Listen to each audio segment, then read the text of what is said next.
শাশুড়ি মা কখনো মা হয় না, আর বৌমা কখনো মেয়ে হয় না।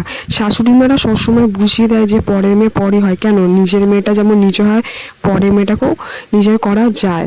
ঠিক আছে, সবসময় ভেদাভেদ তুমি এটা করবে না। সে যদি একটু দেরি করে ওঠে বা কোনো কারণে শরীর খারাপ হয়, তখন বলবে আমার মেয়ের শরীর খারাপ, আমার মেয়ে কিছু করতে পারছে না।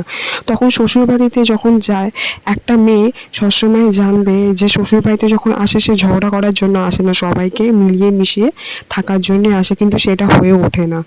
যতই ভাববো যে শ্বশুরবাড়ির লোককে আপন করে নেবো, কিন্তু তারা আপন করবে না। তারা পান থেকে চুন খসলেই বলবে যে তোমার সাথে ঝগড়া করার জন্য উঠে পড়ে লাগবে। তো সেই জন্যে কিন্তু নিজের মেয়ে যদি কোনো কারণে যদি শ্বশুরবাড়িতে যদি ঝগড়া অশান্তি হয়, তখন বলবে যে হ্যাঁ তুই আলাদা হয়ে যা। কিন্তু পরের মেয়েটা যদি আলাদা হয়ে যায় বা আলাদা খায়, তখন বলবে যে মেয়েটা একদম বাজে, কাউকে মানিয়ে নিয়ে চলতে পারে না, কিচ্ছু না। তো তাই আমরা শ্বশুরবাড়ির লোকের কাছে, সমাজের কাছে খারাপ।